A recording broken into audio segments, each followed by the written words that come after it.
We all woke up this morning to find out that Donald Trump has partnered with Israel to attack Iran overnight. And we've seen this coming. You know, the negotiations have been going on with Jared Kushner and Steve Witkoff and the Iranians. And, you know, as a show of good faith, we moved the largest naval fleet into the area that's been there for decades. And, you know, part of the negotiations were we wanted Iran to cease and desist their nuclear program, and Iran said that they were open to that. But then on top of that, no ballistic missiles. We're telling them they can't even have ballistic missiles now at this point. Remember last summer, the 12-day war, it was all about the nuclear program, and that was over. You know, everybody that was a skeptic of Iranian intervention at that point, we were made fun of by the hawks as, oh, they're panicking. Look at them. They're scared that this was going to turn into a full-fledged war. And then it was just 12-day action. And that's what happens. Peace through strength. Look how decisive Trump is. We went in and struck those sites. And any of these people that thought this was going to turn into a war, well, they're ridiculous. Well, now here we are, less than a year, and we're doing another strike.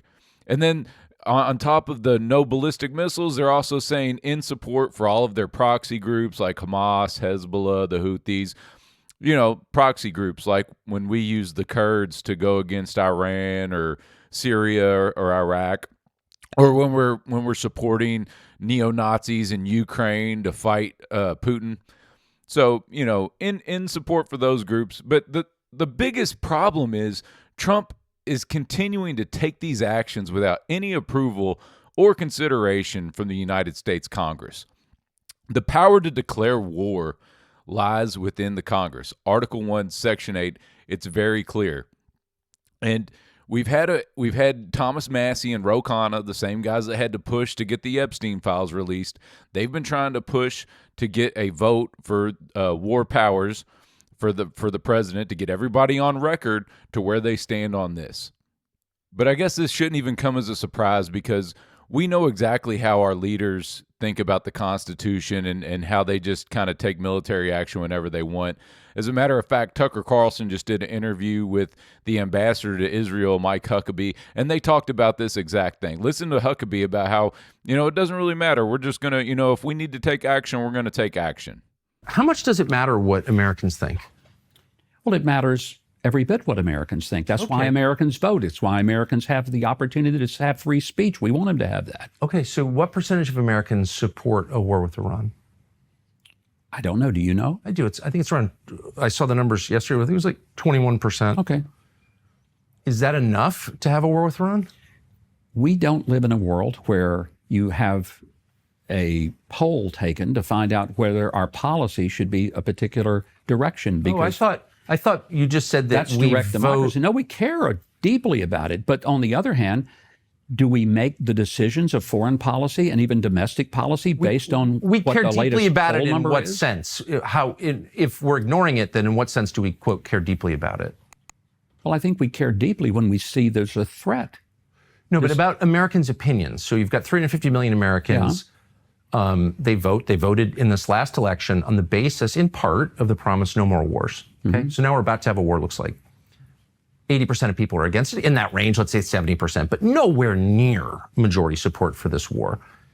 And it's not direct democracy, but it is a form of democracy. It's representative democracy. The ultimate form of democracy in our system, in a republic, because we're not a true democracy, we're a republic. Exactly, right? It's a mediated democracy. It'll be an opportunity for Americans to vote if they think that we've made the wrong policy decisions. I personally think the president is making the right policy decisions. But I guess, but you just said it matters deeply what Americans think, and if the overwhelming majority are against it, in what sense does it matter? Because what I hear is it matters what they think, but it really doesn't matter what they think because...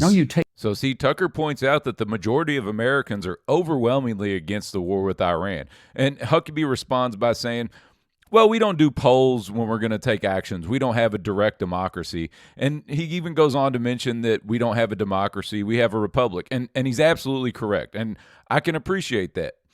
And not only is it a republic, it's a constitutional republic. The Constitution being the law of the land that sets the rules and structure that bind the powers of the elected representatives. So we don't have a democracy, but our representatives are democratically elected. So there is a difference. But the Constitution establishes a clear separation of powers, and the power to declare war is granted to the Congress, not the president. The Congress is supposed to be the people. That's why the legislative branch was given the most power, and that's why the elections are so frequent, because that way if they're getting in there and they're not doing what we want, we vote them out. Huckabee asked, do we make foreign policy decisions based on recent polls? Yeah, that's what elections are. They're basically polls. And in the most recent election, people picked Trump because he campaigned against wars and foreign intervention. We were just coming to the end of the Biden administration, and they supported the war with Ukraine and Russia, and they supported Israel and their attacks on Gaza. And people voted for Trump, and they were rejecting the Democrats and all the things that they were doing. But now Trump got in.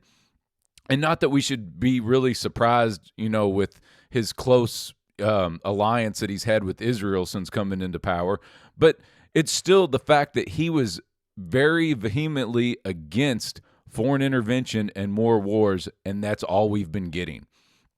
And then Huckabee goes on to say, and we're not going to let the average American determine foreign policy and make foreign policy decisions.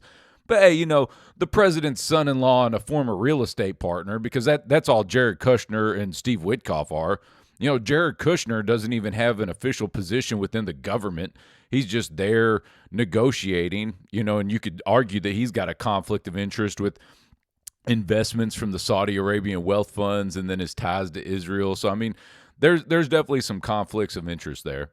So this is a developing situation. We're just going to have to keep an eye on it. Hopefully it's going to be something quick and over, just like last summer. And hopefully people like me, you can look back and say we're overreacting. I hope you're right. But at the end of the day, you're gambling with potentially getting into full-fledged boots-on-the-ground war. Iran's already had some retaliatory attacks this morning. We're just going to have to see what happens. But the biggest problem is the continued abuse of the executive branch and using our military. Whether it's War Powers Act or the authorization for use of military force, which has been used to wage the global war against terror, which was put in 2001 and is still in effect. I don't know if a lot of people even understand that. I keep talking about Congress has the power to declare war. Congress hasn't declared war since World War II. So Korea, Vietnam, Iraq I, Iraq II, Afghanistan, none of these conflicts, there was never a declaration of war. It's just all been basically the executive branch, or it's been Congress basically giving up their powers to the executive branch. And I don't even think that should be constitutional. The rules of the Constitution were written for a reason, not just so the Congress can come together and say, all right, you know what, we just give these powers, we just cede these powers away to the executive branch. That in itself should be unconstitutional. So let's keep an eye on things. Contact your representatives. Tell them we don't want this. We don't want war. War's never good. It should always be the last result. Until all diplomacy is completely exhausted, we should not be engaging in any acts of war. So hope this is over quick and we can start focus on, development, growth, and things that are positive instead of just, death and destruction. Thank you for listening. Please like, subscribe, and comment.